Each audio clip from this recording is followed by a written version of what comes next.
Madam का dance भी हो जाएगा। Thank you thank you. कहो भैया बैठवा लोगन तबे ना सेल्फी ले लो सेल्फी। और की बढ़ गइल पीरा पिया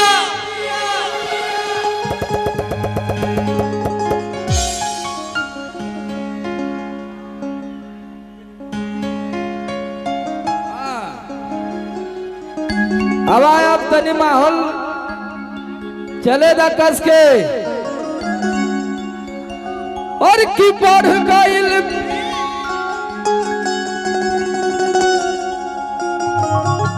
हाय हाय हाय हाय हाय हाय।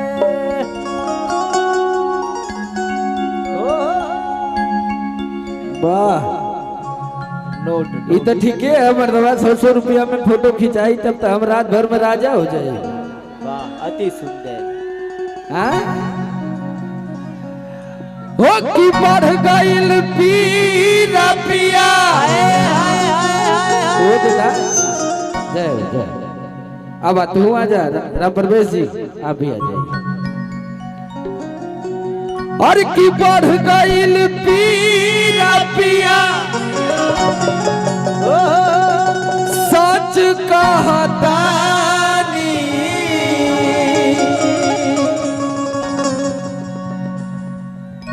गनवा सुन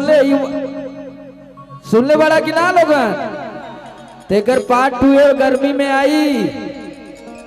आई ना। चला हर की जैसे चूहे महुआ राजा चूहे मोर जवानी जैसे चूहे महुआ राजा चूहे मोर जवानी जैसे चूहे महुआ राजा चूहे मोर जवानी। हर की बढ़ गइल पिया पिया सच कहतानी।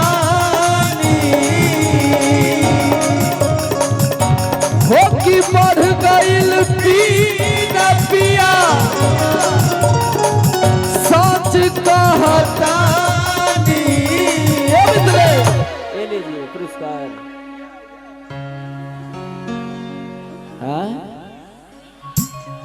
आइए। अरे बाप रे बाप वाओ थैंक यू।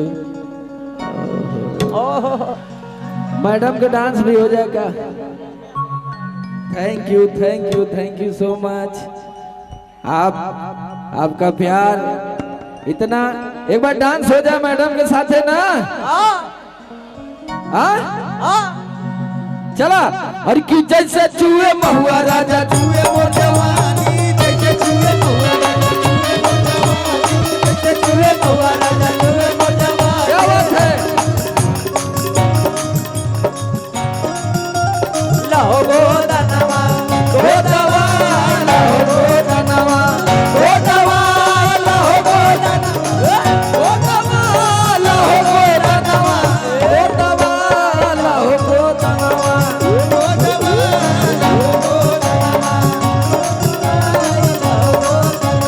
कैसे चूहे महुआ राजा चूहे मोर जवानी कैसे चूहे महुआ राजा चूहे मोर जवानी।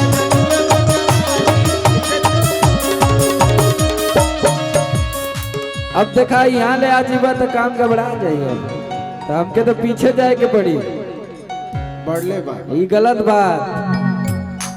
देखा लक्ष्मण रेखा पार ना करे के चाहिए। हरण हो जाए हरण। लक्ष्मण रेखा सीता जी पार कैली देखला कितना बड़ा युद्ध भयल।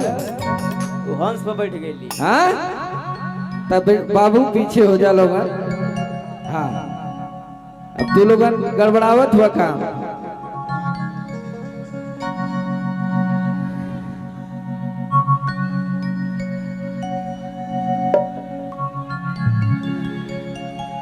और की जैसे चूहे महुआ राजा चूहे मोर जवानी।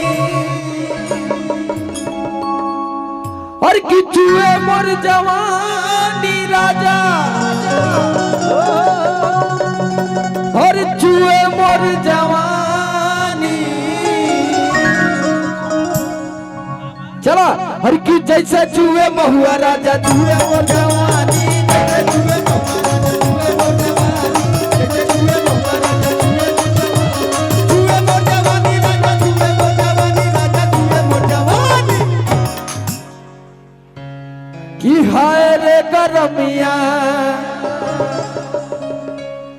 अरे की हाय रे गरमिया छोड़ाए दे पानी हाय रे गरमिया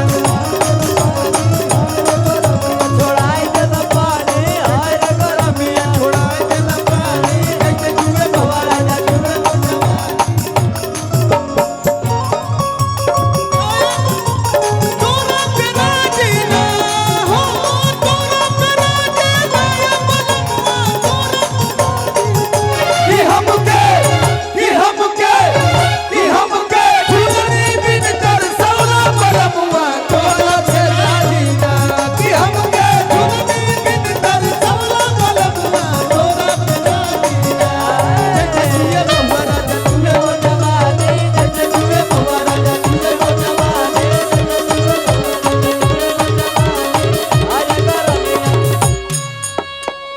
कहता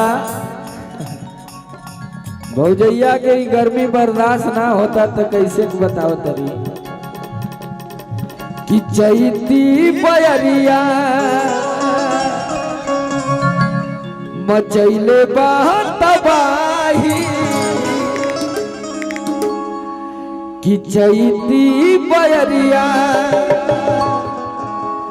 मचैले तबाही हर की लस लस देह करे आवेला जमाई लस लस देह करे आवेला जमाई लस लस देह करे आवेला जमाई चैती बयरिया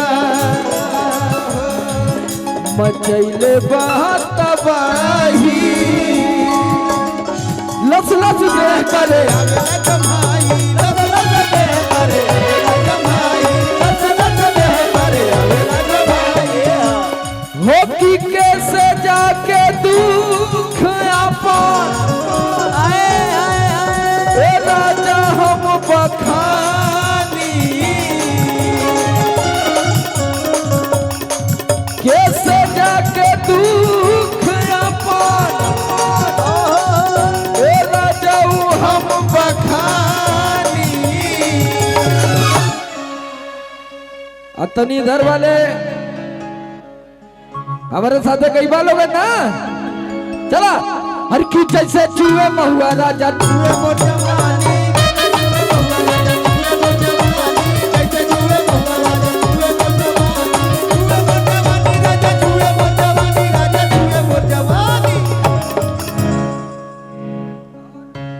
आइए आइए आइए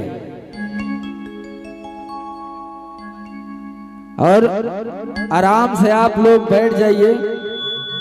ये हमारे दुल्हे राजा शिवम बाबू उर्फ शक्ति पांडे जी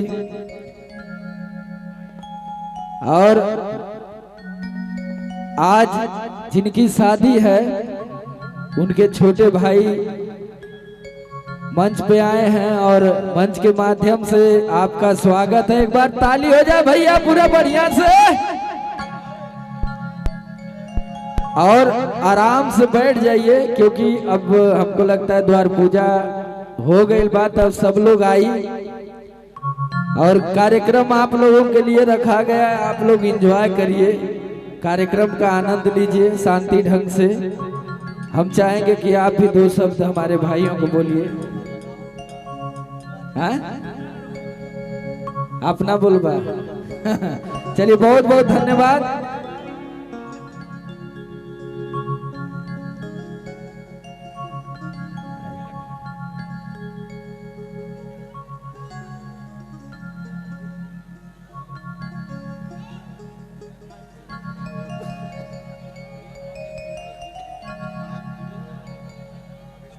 रोज तुम जो सदमाश करोगे, रोज रोज तुम जो सदमाश करोगे, हम जो उठ जाएंगे तो आह भरोगे। आहा भी बड़ी चालाक हो, मुस्कुरा के दिल जलाते हो, तुमको धोखेबाज हो, वादा करके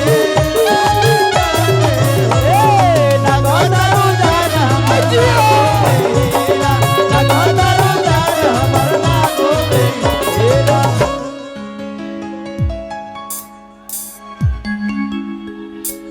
वाह।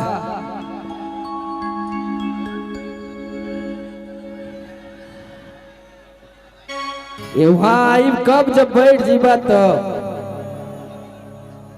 बैठबा लोन तक जहाँ कब वहाँ से आके गा ले।